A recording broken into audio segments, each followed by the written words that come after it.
Welcome to Chasing the Rabbit, Why Achieving Your Goals is Never Enough. I'm Ramsey Bergeron, owner of Bergeron Wellbeing. And just a little bit about myself before we kind of get into the subject today. I've been a personal trainer for the past 15 years. And over that time, I've helped a lot of people achieve their goals. And I've learned a lot over that process the last 15 years about helping people and about myself and kind of the things that drive me. And when my best friend passed away last year, it really led me to want to focus on helping people in a more profound way than just helping them get in shape. I think a lot of people want to get in shape and they knew that they needed to eat better and they knew that they had to exercise or move more. They just didn't know why. Something was holding them back. And so over the course of the last decade and a half, kind of helping people peel back the onion really led me down the path to become a life coach and to want to help out and to contribute. So that's why I'm here today. And we're going to talk a little bit about goal setting and why the goals that you set for yourself may not be fulfilling and why you may accomplish them and just not feel like you've really made a difference. I'll take you through kind of my journey and kind of when I first experienced this, and maybe you can relate. For the past, 10 years, I've done Ironman triathlons.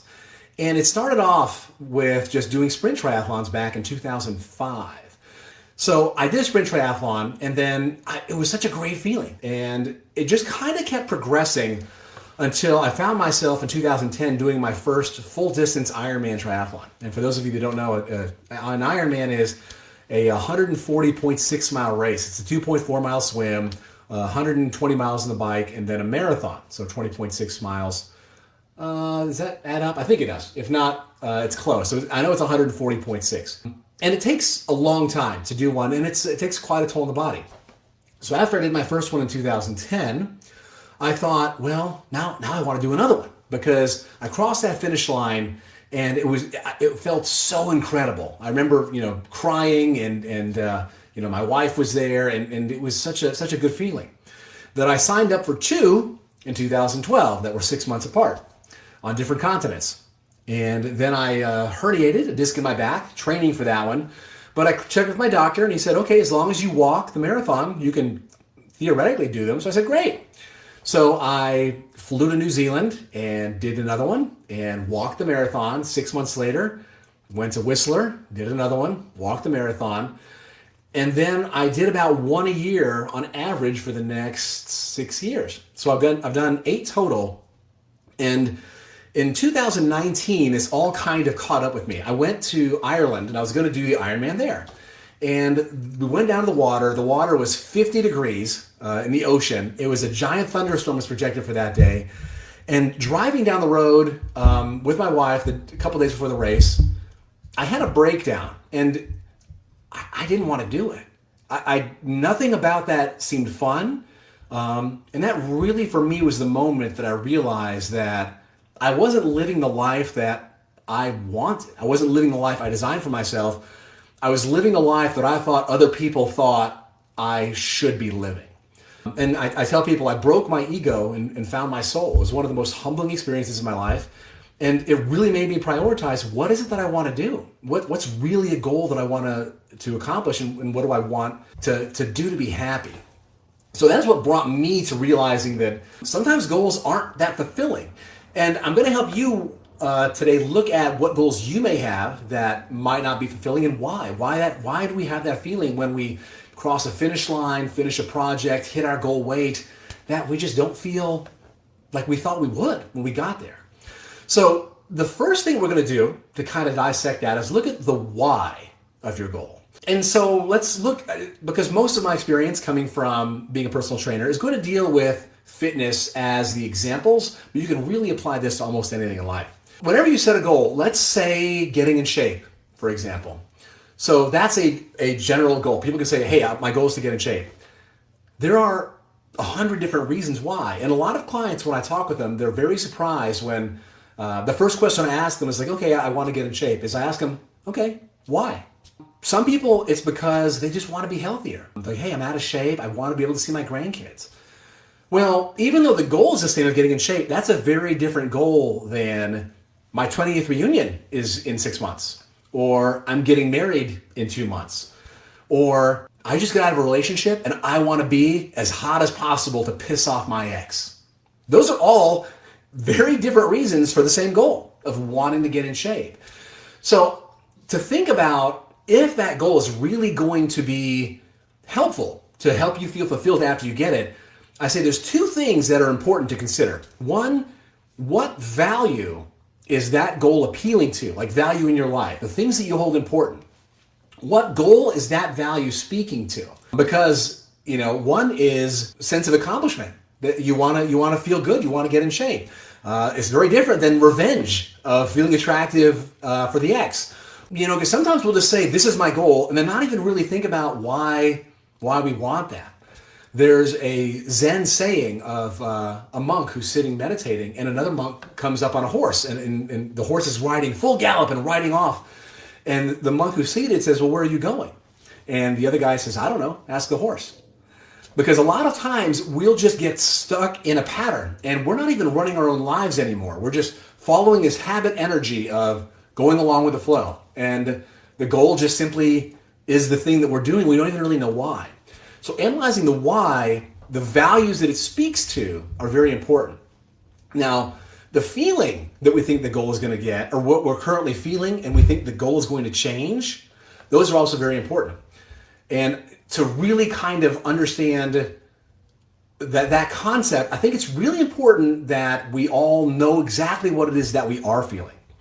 So many times we use just, I'm happy, I'm sad, hey, that's great, or man, that sucks. There's more than those words that we can use to describe our emotions. So I'm going to do a screen share now. You've got your core emotions in the middle of it. So it's like happy, sad, fear, right? And then it branches out. And then you've got, like with happy, you can be cheerful, optimistic, elated, enthralled. Because if we're doing something because we're scared, well, it's not just surprise. You can be confused, stunned, speechless, awestruck. So there's a whole spectrum of feelings out there. And whenever we just say, I'm happy, I'm sad, or this is good, or this is bad, we really don't know the core reason as to why we're moved to do something. We're operating from that surface level of what we think we just feel on the surface, and we don't even really analyze what it is we want or what we're feeling, and then we can never really get where we want to be because the goal that we're setting is just to change that one simple word. Like, I want to be happy, so I'm going to do X. Well, how do we know that happy is what we want, and how do we know X is going to give us that? And a good way to look at what the value is let's look at a negative emotion to kind of put this into context. So let's look at someone who does something for revenge. And you may not say, well, I would never set a goal to have revenge. Well, if you've ever been mad at someone and you want to get back and just be spiteful, and we've all been there, that's a goal. Whether you're not writing it down like my goal is to get back at Becky. Okay, well, that's fine. You're not writing it down, but you're setting that out. And in every one of those situations where we've been spiteful or wanted to do something, usually to change a negative state of emotion, we feel more empty afterwards. And everyone always asks, well, how do you think you'll feel when you do that? And you're like, I'm sure I'll feel better. At the end, you really don't. That same thing applies for goals that we think are positive, because in the end, maybe they're not. Because maybe the core value of why we want to achieve that goal isn't a positive value. So that's something to really keep in mind whenever we're setting the goal. So there's two other concepts that I want to address in regards to what goals are keeping you from having in your life will also determine whether or not it's going to make you feel fulfilled. So the first thing is, what is the price you're paying in order to achieve or even work on that goal? So there's the example, I don't know if you've seen it before, where I was going to share the video of the people passing the basketball back and forth, and you're trying to count how many times they pass the basketball back and forth, and you're concentrating on that so hard that you ignore the gorilla that's walking across the screen. I don't know if anyone's watching has seen that, but it's a really great example that sometimes we get so focused on the goal that we don't focus on the moment. We don't live our life because we are focused on either that future thing or just what we're doing to fulfill that goal, and life's happening right now. There's a great book by Eckhart Tolle called The Power of Now, and it really kind of addresses this, where we spend either 95% of our time either worried about the past or anxious about the future, and so little time right now.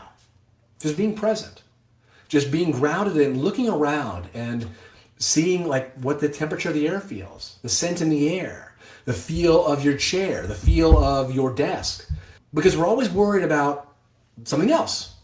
And we do this a lot when we set goals, and in doing so, we miss a lot of things. We miss birthdays. We miss our spouse in the room who's trying to get our attention, or because we're in the laptop, focusing on that because I want to get my business up and running. Great.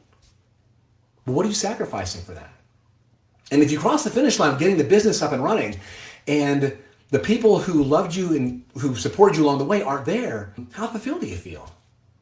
So what are you sacrificing in order to achieve your goals? And finding that balance between being present and in the moment while still having that long-term vision to achieve what it is you want to accomplish. A good example is, let's say you're driving across the country. You want to get from where I'm at, let's say I want to get from Arizona to New York. Great. But along the way, I still need to look for stop signs. I need to look for road signs, stoplights. If I just think about the end goal and not the next 10 seconds, I'm going to crash. I'm not going to get there.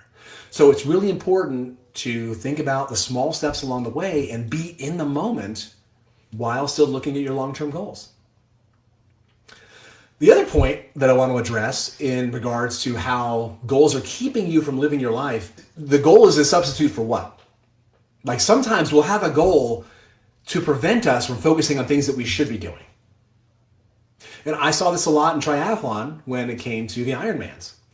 Exercise can be an addiction for people. Video games can be an addiction for people. And for exercise, the goal can be, I want to do this race. I want to be able to finish. I want to do 37 Ironmans this year. Okay. What are you running from?